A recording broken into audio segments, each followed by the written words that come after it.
Hello, welcome to MDM classes. You are the very select few people जो इस lecture को देखने वाले हैं. इस लेक्चर को बहुत कम लोग देखने वाले हैं अभी. फ्यूचर में बहुत लोग इसे देखेंगे जब MDM बहुत बड़ा हो जाएगा.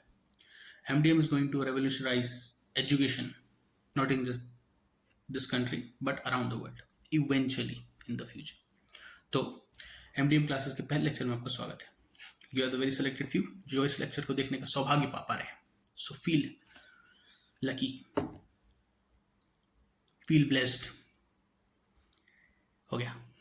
तो पहला लेक्चर है 1 जुलाई 2023 रात के 3:30 बजे कुछ मिनट्स और हम स्टार्ट कर रहे हैं पहला चैप्टर, पहला लेक्चर. किस चीज़ का है? BCom second year 4th semester environmental awareness नाम का एक सब्जेक्ट है और हम निराली पब्लिकेशन के बुक को मेन रेफर करने वाले हैं. बाकी सारे मॉड्यूल्स कंसिडर कर लिए गए हैं, सारे नोट्स देख लिए गए हैं. कभी ऐसा नहीं होगा कि कॉलेज के एग्जाम्स में आपको एक रेफरेंस से सारे क्वेश्चंस आएंगे. करीब करीब सेम रहता है हर चीज़ में, पोर्शन टोटल सेम रहता है, सिर्फ तरीका बदलता है, इसलिए अलग अलग रेफरेंसेस चलते हैं. मैं निराली पब्लिकेशंस को रेफर करने वाला हूँ. इसमें सेम 3 सेम 4 दोनों हैं. सेमेस्टर 3 तो अगर कोई इसके पहले सेम 3 वाला है वो भी इस सब्जेक्ट को रेफर कर सकता है. सेम 4 वाले को भी सारे लेक्चर्स देखने चाहिए, भले आपको वो चैप्टर रेलेवेंट नहीं हो फिर भी आपको देखने चाहिए. ज़्यादा टाइम नहीं लगेगा, यूट्यूब वीडियो सिर्फ देखना है, सिर्फ सुनना है, एक बार सब क्लियर हो जाएगा, अच्छे मार्क्स आ जाएंगे, पास हो जाओगे, कुछ कर लो ढंग का ज़िंदगी में. ठीक है, तो लेट्स स्टार्ट. कैसे करने वाले हैं चैप्टर इस फॉर एग्जाम्पल इन्वायरमेंट अवेयरनेस के लिए चैप्टर वाइज लेक्चर आएंगे. आप चैप्टर वाइज उन्हें देख सकते हो. नोट्स आपको मांगने पड़ेंगे तो आपको मिलेंगे, वैसे नहीं मिलेंगे. यूट्यूब के नीचे आपको नहीं मिलने वाला. अगर आप इसके साथ साथ नोट्स बना सकते हैं तो बनाने. मेरे पास नोट्स बने हुए हैं, ऑफकोर्स वीडियो में वो आपको दिखेंगे, लेकिन आपको साथ में बनाओगे तो मिलेंगे. अगर आपको ये नोट्स बनाए चाहिए तो you have to hit me out on the mail, ऐसे नहीं मिलेंगे अभी. तो चैप्टर वाइज होंगे. पहले मैं एक बार हिंदी में पूरा एक्सप्लेन करूँगा, उसके बाद मैं नोट्स के साथ एक बार इंग्लिश में रीड करूँगा. तो अंडरस्टैंडिंग वाला पार्ट हिंदी में खत्म हो जाएगा. फिर जो लिखना है एग्जाम में याद करके जिससे मार्क्स मिलने वाले हैं वो एक बार रीडिंग हो जाएगी. फिर आपको इस वीडियो को 1-2 बार और देखना है and you done with the chapter. इसके अलावा कुछ और नहीं आने वाला है. ठीक है, ये पुणे यूनिवर्सिटी, सावित्रीबाई फुले यूनिवर्सिटी के लिए एप्लीकेबल है. ठीक है, let's go. So environment, first basic चीज इन्वायरमेंटल अवेयरनेस अपन पढ़ रहे हैं, इन्वायरमेंटल स्टडीज अपन पढ़ रहे हैं. So what is environment? Environment जो वर्ड है वो डिराइव हुआ एक फ्रेंच वर्ड से, इन्विरोनर, which means to surround, to enclose and to encircle. ठीक है, कोई भी चीज जो आपको कंटेन करती है उसे कहते हैं आपकी इन्वायरमेंट. मैं इस रूम में हूं तो ये रूम इज माई इन्वायरमेंट. तो इन्वायरमेंट जो होती है, जो आपको सराउंड करती है, जो आपको एनक्लोज करती है, जो आपको एनसर्कल करती है, उस सराउंडिंग को, उस पूरे एरिया को अपना इन्वायरमेंट कहा जाता है. उस पूरे मैटर को अपना इन्वायरमेंट कहा जाता है. एरिया नहीं कहना चाहिए, उस पूरे मैटर को अपना इन्वायरमेंट कहा जाता है. सो बेसिकली डेफिनेशन क्या हुई? The aggregate of conditions and surroundings in which all the living and non living things exist and survive. ठीक है, सराउंडिंग और कंडीशन जो अपने आसपास है, जिसके अंदर सारी लिविंग और नॉन लिविंग थिंग्स सर्वाइव कर रही है, उसे कहते हैं इन्वायरमेंट. ठीक है, किस तरीके से सर्वाइव कर रही है? In mutually reactive manner. Mutually reactive manner मतलब एक चीज में कुछ चेंज हो रहा है, दूसरे को भी चेंज हो रहा है. ये रूम गिर गया तो मैं जाएगा, तो उसके एक्शन से मेरा रिएक्शन हुआ. So they are mutually reactive. For example जैसे अर्थ है, एयर है और नीचे पानी है. ये तीनों एक दूसरे को अफेक्ट करते हैं और इन तीनों की वजह से लाइफ अफेक्ट होती है इन जनरल. जिस तरह अपन रहते हैं इस प्लेनेट पे, तो उसे कहते हैं ये. तो इन्वायरमेंटल अवेयरनेस फिर क्या होती है? तो इन्वायरमेंट अपने को समझा. फिर इन्वायरमेंटल अवेयरनेस क्या होती है? इन्वायरमेंटल अवेयरनेस होती है being aware of the environment जिसमें अपन रह रहे हैं, क्योंकि वो अपने को सराउंड कर रही है, और अपन ऐसी चॉइसेस लें जिसकी वजह से जो इन्वायरमेंट है उसको बेनिफिट हो और हार्म ना हो. बड़ी बेसिक बात है, सिंपल बात है. तो और इन्वायरमेंटल अवेयरनेस का बेसिक गोल क्या है कि जो ह्यूमन सिविलाइजेशन है वो सस्टेनेबल रहे for a durable future, foreseeable future. Going concern होना चाहिए उसका, दिखते रहना चाहिए फ्यूचर है. क्यों? क्योंकि जो अर्थ की रिसोर्सेज हैं वो बहुत लिमिटेड हैं और अपन उस पर डिपेंडेंट है, अर्थ के रिसोर्सेज पर. ये सब्जेक्ट आपको मोरल साइंस जैसे थोड़ा थोड़ा लगेगा, पर है नहीं. एक्चुअली में दुनिया की सारी मेजर कंट्रीज सिर्फ इसी प्रॉब्लम को जो अपन सुन रहे हैं, जो अपन बेसिकली एग्जाम के लिए पढ़ के छोड़ने वाले हैं, उसका सोल्यूशन निकालने के पीछे लगे हुए हैं। बिल गेट्स ने बिलियंस ऑफ डॉलर्स खर्च कर दिए हैं क्लाइमेट चेंज को सॉल्व करने के लिए, पर वो अभी तक सॉल्व नहीं कर पाया है। आप समझिए, ये दिखता है थियोरेटिकल, पर ये बहुत प्रैक्टिकल है और ये हम सबको बहुत डायरेक्टली अफेक्ट करता है। ठीक है, अभी एग्जाम पे फोकस करते हैं, नहीं तो पेरेंट्स अपने को डायरेक्टली अफेक्ट कर देंगे, है ना। हाँ, so segments and structures of environment, दो चीज़ें हैं। एनवायरमेंट देख लिया, एनवायरमेंटल अवेयरनेस देख ली, फिर segments and structure of environment. So first segments of environment. तो सेगमेंट्स एनवायरमेंट क्या क्या रहते हैं? चार रहते हैं, atmosphere, hydrosphere, lithosphere and biosphere.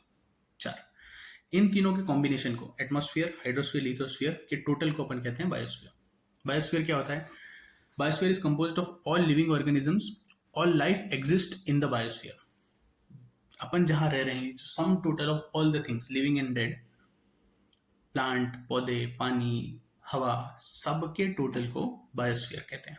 ठीक है, मतलब जो लाइफ है और non living and non living things 3 metre above the surface of land and 30 meters below the surface of land till 200 meters below the surface of below the land surface, उसमें जो जो भी, क्योंकि वो ओशन लेवल है, सी bed है, उसमें भी क्रीचर्स हैं अलग अलग, वो सब बायोस्फीयर में आता है। उसके नीचे तो कोर आ जाता है ना, उधर कोई लिविंग ऑर्गेनिज्म है नहीं ना। बायोस्फीयर, लेकिन जो बायोस्फीयर है वो इन तीनों बचे हुए स्फीयर्स के बिना एग्जिस्ट नहीं कर सकता। Atmosphere, hydrosphere and lithosphere. Atmosphere से अपने को अलग अलग गैसेस मिलती हैं, सिर्फ ऑक्सीजन नहीं, कार्बन डाइऑक्साइड, ईथेन वगैरह वगैरह। लिथोस्फीयर से अपने को मिनरल्स मिलते हैं अलग अलग। लिथोस्फीयर क्या हुआ? अपना लैंड मास, पेड़ पौधे, soil. Soil is actually magical, सोच के देखो, बिना कुछ करे उस पर उग जाती है चीज़ें, कैसे होता है? Hydrosphere means water. इन तीनों के बिना बायोस्फीयर एग्जिस्ट नहीं कर सकता, किसी एक के बिना भी। लेट्स गो इनटू डेफिनेशन, क्योंकि एग्जाम पर डेफिनेशन लिखनी पड़ेगी ना। So atmosphere implies the protective blanket of gases, अलग अलग गैसेस का protective blanket around the earth और in the atmosphere too, in the biosphere too. This पहले तो implies the protective blanket of gases, and this absorb the cosmic rays from the outer space and the electromagnetic radiations coming from the sun. तो protective blanket of gases, उसके बाद जो cosmic rays आ रही है बाहर से, स्पेस से, और जो सन की अल्ट्रावायलेट रेज है, उन सबको ब्लॉक करता है एटमॉस्फेयर, लाइफ को एनेबल करता है। देन हाइड्रोस्फीयर से अपने को पानी मिलता है। Definition, this comprises all types of water resources like the ocean, lakes, rivers etcetera. Then lithosphere क्या होता है? This is the outer mantle of the solid earth, मतलब ये लकड़ी, जमीन, पत्थर, कोर ऑफ द अर्थ, वो हो गया lithosphere. This consist of minerals, organic materials etcetera, इस सब को मिनरल्स, ऑर्गेनिक मटेरियल्स वगैरह सब मिलते हैं। And biosphere, some total of all these things, some total of all the living and non living things in the environment is biosphere. This indicates the realm of living organisms and their interactions with the environment, उसे कहते हैं biosphere. Definition अच्छी है। Constituents of environment और the structure of environment अपन ने देख लिया। Environmental awareness, segments of environment and then structure of environment. तो स्ट्रक्चर ऑफ एनवायरमेंट तीन चीज़ होती है। सबसे पहले physical elements, then biological elements and then cultural elements. Physical elements में क्या होता है? Space, platforms, climate, water bodies, land forms etcetera etcetera, मतलब लिथोस्फीयर। ठीक है, इसकी वजह से अपन यहाँ पे रह पा रहे हैं। सिर्फ लिथोस्फीयर नहीं, हाइड्रोस्फीयर, लिथोस्फीयर दोनों मिला के, एटमॉस्फीयर भी मिला के, फिजिकल एलिमेंट जितनी चीज़ों को अपन हाथ लगा सकते हैं, जिसकी वजह से अपन यहाँ इनहेबिट कर पा रहे हैं इस प्लेनेट पे। Then biological elements includes plants, animals, micro organisms, both flora and fauna. Then cultural elements include economic, social and political conditions. These are usually man-made features. Okay. Then we go to environmental studies. Environmental awareness देख लिया, फिर अपन कर क्या रहे हैं, ये जो अपन पढ़ रहे हैं ये क्या है? ये environmental studies क्यों करते हैं, क्या करते हैं, क्या होता है उसमें, सब पता चलेगा धीरे धीरे। So environmental studies meaning and definition. तो इन्वायरमेंटल स्टडीज़ का मीनिंग क्या है? It's a very multi disciplinary subject, मतलब बहुत सारे डिसिप्लिन्स को, बहुत सारे सब्जेक्ट्स को वो एनवेलप कर लेता है, जैसे कि chemistry, physics, botany etcetera etcetera. ठीक है, क्यों करता है? To describe a biological and physical nature of environment. जो इन्वायरमेंट है उसको समझने के लिए, उसका बायोलॉजिकल नेचर कैसा है, उसका फिजिकल नेचर कैसा है, ये करने से ये होता है, इसकी वजह से ये हुआ, उसकी वजह से वो हुआ, उसको समझने के लिए अपन इन्वायरमेंटल स्टडीज करते हैं। दूसरा, ताकि अपन देख सकें how individuals separately and in groups function in the environment, उसको समझने के लिए किस तरह अपन रहते हैं, किन कंडीशन में किस तरह रहते हैं या रह सकते हैं, उसे समझने के लिए अपन लोग इन्वायरमेंट को स्टडी करते हैं। So this involves a study और understanding of philosophy, ethics, psychology, archaeology, economics and political science of the individuals. So, environmental studies deals with every issue that affects a living organism. हर एक चीज जो living organism को affect करती है, हर एक चीज including finance. Chartered accountants ये ना सोचें कि आप इन्वायरमेंटल स्टडीज में नहीं आएंगे, आप भी आएंगे। जीएसटी ऑफिस के लोग ये ना सोचें कि आप नहीं आएंगे, आप भी आएंगे इसमें। एमबीए करने वाले लोग ये ना सोचे कि वो इसमें ना आएंगे, वो भी आएंगे। इंजीनियर जो करके बैठ के पूरा पूरा दिन घर पे बैठे रहते हैं, वो भी ना सोचें कि वो इन्वायरमेंटल स्टडीज में नहीं आ रहे, वो भी आ रहे हैं इन स्टडीज में। समझो, हम we are studying you. Yes, so बहुत मारेगा Girish. So now, so environmental studies gives us an approach this is an approach which brings about an appreciation of the natural world and human impact on its integrity. जो natural resources हैं उसमें कैसे humans रहते हैं, उसकी integrity को कैसे contribute करते हैं, उसको एप्रिशिएशन देने का, उसको समझ के उसको अप्रिशिएट करने का एक मौका देती है, क्योंकि अपन समझ पाते हैं अच्छे से कितना डाइवर्स है अपना इन्वायरमेंट, कितना डाइवर्स क्या क्या है यहाँ पे, किस किस टाइप के ऑर्गेनिजम्स है और उनका कितना ज़रूरी है। एक बटरफ्लाई इफेक्ट होता है। बटरफ्लाई इफेक्ट क्या होता है, जब साइक्लोन आता है ना, तो जब साइक्लोन को डेट बैक करा गया कि अच्छा ये टाइड इसलिए हुई, ये हवा इसलिए घूमी क्योंकि वहाँ पे टोर्नेडो आया था, वहाँ पे टोर्नेडो आया था क्योंकि वो बीज का वो हुआ था, बीज का वो हुआ था क्योंकि पॉलिनेशन चल रहा था, पॉलिनेशन चल रहा था क्योंकि ये हुआ था, क्योंकि पेड़ कट गए थे इसके, ये हुआ था वो हुआ था। बेसिकली उसका कंक्लूजन ये पहुंचा कि एक बटरफ्लाई ने अपने विंग्स को फ्लिक किया था, इसीलिए साइक्लोन आया। क्रेजी, मतलब इतना कनेक्टेड है छोटी छोटी चीज़ें, और अपन वो नहीं समझ सकते, और इसे समझने के लिए अपन लोग इन्वायरमेंटल स्टडीज करते हैं। और बेसिक क्वेश्चन जो अपन इसको पढ़ रहे हैं सब्जेक्ट को, उसका ये है कि how do human civilization sustain रहे फॉर अ फोर्सेबल फ्यूचर। यही अपना मेन गोल है, इंसानियत का मेन गोल है।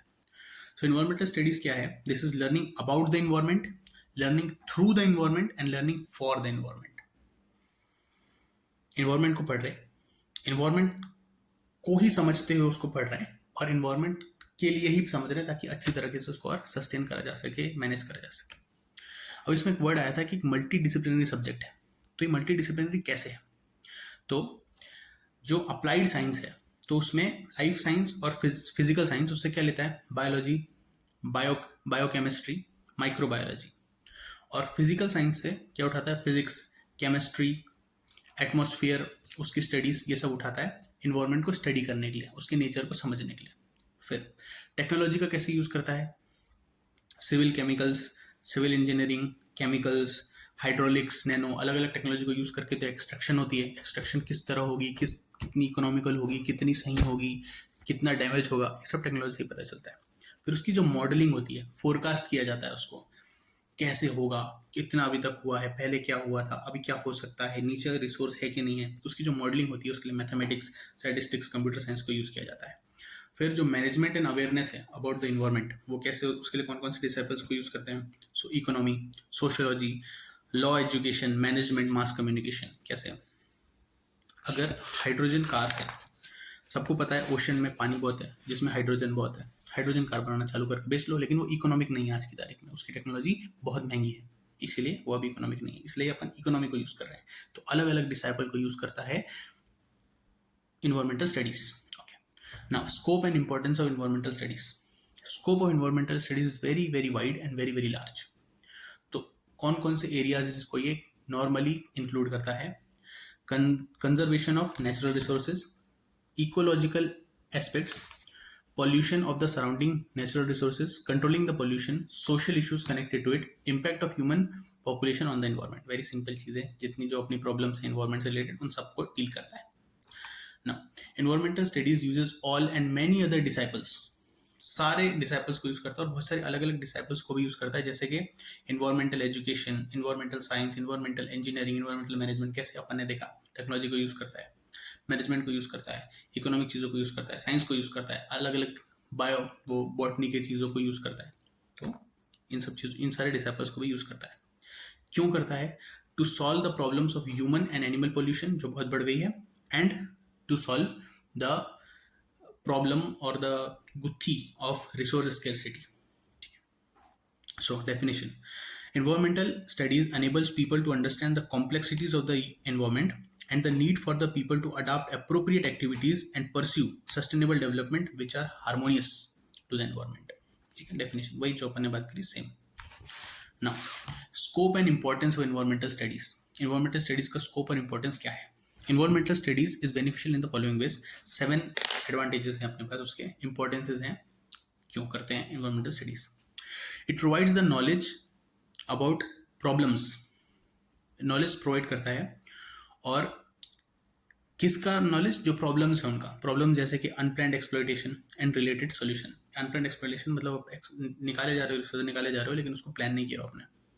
unplanned अगर रहेगा तो फिर फ्यूचर के लिए नहीं बचेगा। तो इस प्रॉब्लम को नॉलेज, पहले बात तो ये स्टडीज अपने को प्रोवाइड करती हैं। This creates awareness in regards to protecting the biodiversity and maintaining ecological balance. Awareness बढ़ाता है, बायोडाइवर्सिटी के बारे में क्या क्या चीज़ें हैं वो पता चलता है। Helps in gaining knowledge about waste management, treatment and disposal techniques and alerts the social responsibility. Waste management, उसका ट्रीटमेंट, उसके डिस्पोजल के जो टेक्निक्स हैं उसके बारे में नॉलेज गेन करने में हेल्प होती है। फिर अल्टरनेट तरीके जो अपन काम कर रहे हैं उसको, उसी चीज़ को अल्टरनेट तरीके से करने के रिसोर्स तरीके अपने को पता चल जाते हैं इससे। फिर helps the people to gain skills to access the environmental impact of human activities to achieve the sustainable development. Sustainable development को अचीव करने के लिए जो जनरल स्किल, जनरल नॉलेज है वो इस स्टडी के थ्रू, इस स्टडी को और प्रोसेस करके पहुंचा जा सकता है वहाँ तक। फिर bringing about changes in the knowledge, values, behaviour and life style to achieve sustainable development. The use normal life style में, बिहेवियर में, वैल्यूज में क्या क्या चेंज आप लाओगे जिससे सस्टेनेबल डेवलपमेंट हो जाएगा वो बताता है, और वो बहुत ज़रूरी है ताकि ये अपने नॉर्मल लाइफ का हिस्सा बन जाए। फिर this environmental studies play a very key role to giving solutions to the very very abundant problem of climate change. Climate change के लिए बिल गेट्स जैसे लोग बिलियंस ऑफ डॉलर्स खर्च कर चुके हैं, उसका कोई अपेरेंट सॉल्यूशन नहीं दिख रहा है। अर्थ का टेम्परेचर बढ़ते जा रहा है, ग्लेशियर्स मेल्ट होते जा रहे हैं, तो ये बहुत बड़ी प्रॉब्लम है। और जब तक अपन इन्वायरमेंट को स्टडी नहीं करेंगे, छोटे छोटे कॉज और छोटे छोटे इफेक्ट्स को नहीं समझेंगे, तब तक वो सॉल्व नहीं होगा। लोग लगे हुए हैं, कर रहे हैं सॉल्व, देखते हैं। हम लोग लगे हुए हैं, बिल गेट्स में, इलॉन मस्क लगे हुए हैं, हम लोग कर रहे हैं, don't worry, we will take care of it. आप लोग बस एग्जाम में पास हो जाओ ना। Concept of sustainability and sustainable development. Sustainable development, इसकी डेफिनेशन पहले देख लेते हैं। किसने दी है? ब्रंटलैंड कमीशन इन 1987, उन्होंने सस्टेनेबल डेवलपमेंट की एक डेफिनेशन दी है। This is the development that meets the needs of the present without compromising the ability of future generation to meet their own needs. मस्त अंग्रेजी, लेकिन डेफिनेशन का मतलब ये हुआ कि अपन इस तरीके से रिसोर्सेज को यूज करें कि फ्यूचर जनरेशंस और उनकी फ्यूचर जनरेशन उसको सस्टेनेबली यूज कर सकें रिसोर्सेज को। सिर्फ अपन ही सस्टेनेबली यूज ना कर सकें, उनके लिए भी रहें और वो भी अपनी अगली जनरेशन के लिए छोड़ पाए। इस तरीके से रिसोर्स को यूज करें, ठीक है। hand over the planet to our children and to our grandchildren so that they can live sustainably and transfer the earth from one generation to another continuously. इसके लिए अपने को अचीव करनी पड़ेंगी 3 चीज़ें। अपने को अचीव करना पड़ेगा बैलेंस 3 चीज़ों के बीच में। किसके? Economical, environmental and social factors के बीच में अपने को बैलेंस निकालना पड़ेगा। इन तीनों को कहते हैं द 3 पिलर्स ऑफ सस्टेनेबिलिटी। जब तक इनमें बैलेंस नहीं आएगा तब तक सस्टेनेबल डेवलपमेंट नहीं क्रैक किया जा सकता, ठीक है। सो इन्वायरमेंटल चीज़ें क्या होती हैं? इन्वायरमेंटल चीज़ें वो होती हैं कि अपने को पता होना चाहिए कि अपन जो नेचर की रिसोर्सेज है उसकी लिमिट में अपन रह रहे हैं। जितनी रिसोर्स है उतना अपन एक्सप्लॉइट कर सकते हैं, उससे ज़्यादा नहीं कर सकते। तो कंज्यूमिंग रिसोर्सेज सस्टेनेबल रेट, और वो सस्टेनेबल रेट क्या रहेगा? कितने फॉरेस्ट कटेंगे, कितनी बिल्डिंगें बनेंगी, कितने जानवर मरेंगे, कितने सांपों को अलग अलग पॉन्ड से, वाटर बॉडी से हटाया जाएगा, कितनी चींटियों को मारा जाएगा ब्रिज बनाने के लिए, वो डिसाइड करना, वो रेट डिसाइड करना ज़रूरी है। और वो रेट ऐसा होना चाहिए जो ह्यूमंस को और एनवायरनमेंट को बहुत तंग ना करे, ठीक है। फिर इकोनॉमिक बैलेंस कैसे होगा? Countries use it's resource effectively and responsibility. Countries मतलब कंट्रीज एज मैक्रो लेवल पर, माइक्रो लेवल पर नहीं, इंसान नहीं, एक इंसान नहीं, शोभित मिश्रा नहीं, कंट्रीज किस तरह मैक्रो लेवल पे अपनी रिसोर्सेज को इफेक्टिवली और रिस्पॉन्सिबली यूज करें सस्टेनेबल मैनर में। फिर सोशल बैलेंस क्या होगा, the ability of the society और any social system to persistently achieve a social wellbeing in a long term basis. मतलब सोसाइटी किस तरह इन जनरल अपना बिहेवियर चेंज करके, अपना एटीट्यूड चेंज करके, छोटी छोटी चीज़ों को चेंज करके किस तरीके से लॉन्ग टर्म में सस्टेनेबल डेवलपमेंट की तरफ बढ़ सकती है, ये भी बैलेंस क्रैक करना जरूरी है। लोगों को अवेयरनेस रहनी चाहिए, people should be very serious about this, नहीं तो कोई गवर्नमेंट कुछ कर ले कुछ नहीं होता। हम तो जानते ही हैं, स्वच्छ भारत तो चल ही रहा है ना, बहुत सालों से अपने यहाँ हो गया स्वच्छ भारत, नहीं हुआ ना। तो जो इन्वायरमेंटल, इकोनॉमिक और सोशल बैलेंस है, उसके जो बीच में एक छोटा सा एक पार्ट आएगा, उसे कहेंगे अपन सस्टेनेबल डेवलपमेंट। और अगर थोड़ा भी इधर उधर हुआ तो वो सस्टेनेबल डेवलपमेंट नहीं रहेगा, वो या तो अच्छा रहेगा या थोड़ा अच्छा रहेगा, थोड़ा बुरा रहेगा, कुछ ना कुछ कॉम्प्रोमाइज होगा। जब तीनों चीज़ें होती रहेंगी तभी सस्टेनेबल डेवलपमेंट होगा। तो इकोनॉमिक, सोशल और इन्वायरमेंटल चीज़ों का जब बैलेंस होगा तभी अपन सस्टेनेबल डेवलपमेंट को क्रैक कर सकते हैं। चैप्टर खत्म। अब अपन क्या करेंगे, मेरे नोट्स से पूरा एक बार रीड करेंगे, आपको नोट्स दिखेंगे स्क्रीन पे आपकी, और आपको ट्राई करना है कि आप मेरे साथ रीड करो। सिर्फ इंग्लिश में एक बार रीडिंग होगी, बहुत जल्दी 5 मिनट में खत्म हो जाएगी रीडिंग करके, ठीक है। आपको एग्जाम में ये लिखना है, जो मैंने समझाया वो नहीं लिखना है, ये लिखना है। So meaning of environment, this is derived from the French word एनवायरमेंटर which means to surround, enclose and encircle. Aggregate of conditions. So what is environment? It is the aggregate of conditions or surroundings in which all the living and non-living things exist and survive. So, and these living things and non-living things are all mutually reactive. That is, they affect each other. Example, earth, air and water, they affect life, that is the biosphere completely. जैसा explain किया था. Environmental awareness. Environmental awareness means being aware of the environment and the choices we make up which benefit the environment and does not harm the environment. And the basic goal of environmental awareness is that human civilization should be sustainable, should have a sustainable future in this planet, and they should carefully use the finite resources on the earth, on this planet. Then segments and structures of environment. So segments of environment, there are 4 segments: atmosphere, hydrosphere, lithosphere and biosphere. The sum total of these 3 spheres makes biosphere. Biosphere is composed of all the living organisms. All life exists in the biosphere. Surface के 3 metre ऊपर जितनी life है, उसके 30 metre नीचे तक जितनी life है, surface level के 200 मीटर नीचे तक, मतलब ओशन और सी बेड के लेवल पर जितनी भी लाइफ है, वो सब बायोस्फीयर में आती है.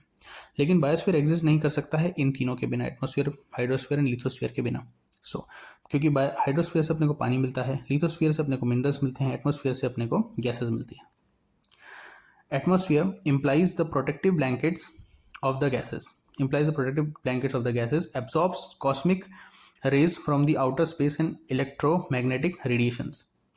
Hydrosphere comprises all types of water resources like ocean, lakes, rivers, etc. Lithosphere is the outer mantle of the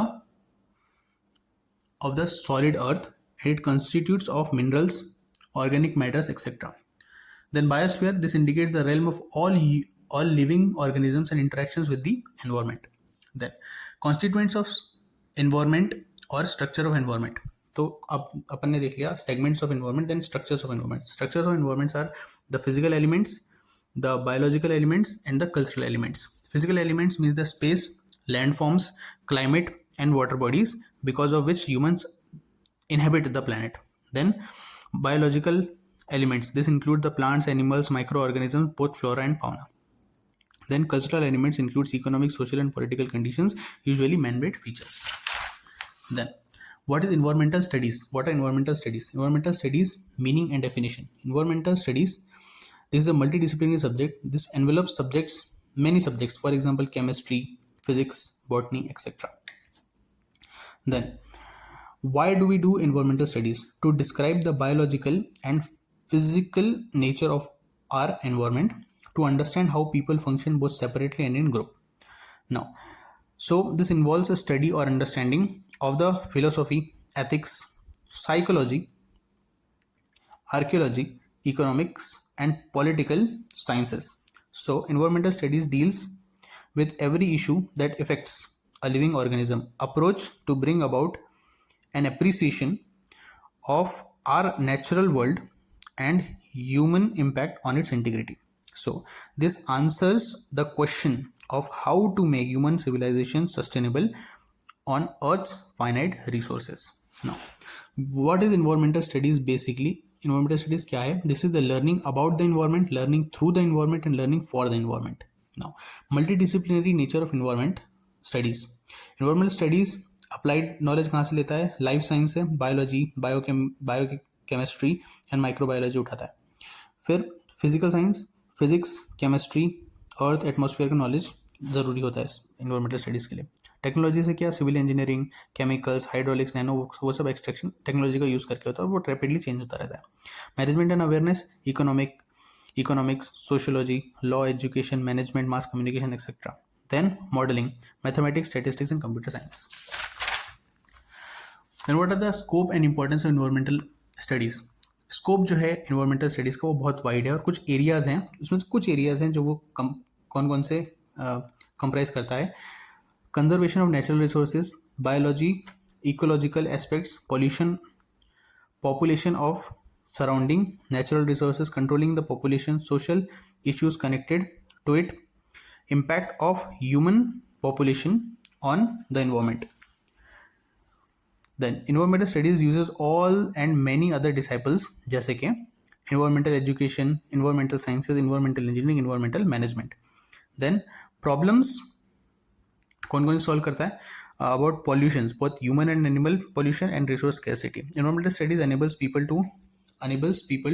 to understand the complexities of environment and the need for the people to adopt appropriate activities and pursue sustainable development which are harmonious. Then scope of and importance of environmental awareness. Environmental studies benefit in the following ways. It gives the basic knowledge about the problems like unplanned exploitation and related solutions. Second, this creates awareness in regards to protecting the biodiversity and maintaining ecological balance. Then it helps in gaining knowledge about the management, treatment and disposal techniques and alerts the social responsibilities. Then helps in gaining knowledge about waste management, treatment and disposal techniques and alert the social. ये हो गया था point, sorry. Introduction about alternative sources which are very essential in fast depletion of natural resources. Example, improved technology helps people to gain skills to access the environmental impact of human activities to achieve the sustainable development, bring about the changes in the knowledge, values, behavior and lifestyle to achieve sustainable and stability of usage. This will play a very key role in giving solution for climate change. Then concept of sustainability and sustainable development. एक ब्रंडलैंड commission था 1987 का, उसने sustainable development को define किया था. This is the development that meets the need of the present without compromising the ability of the future generation to meet their own needs.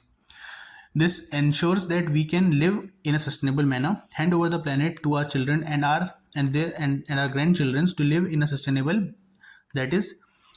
manner that is from one generation to another. Now, to achieve this, we need to balance economical, environmental and social factors.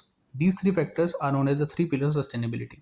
जब तक ये तीन figure बिल्कुल harmonious नहीं होंगे तब तक sustainable development को क्रैक नहीं किया जा सकता. एनवायरमेंटल चीज़ें क्या है? Natural and build up resources, which means that we are within the limits of the resources and we need to consume them at a very sustainable rate. Then economic क्या है? Growth stability. Countries use its resources effectively and responsibly so that it can operate in a sustainable manner.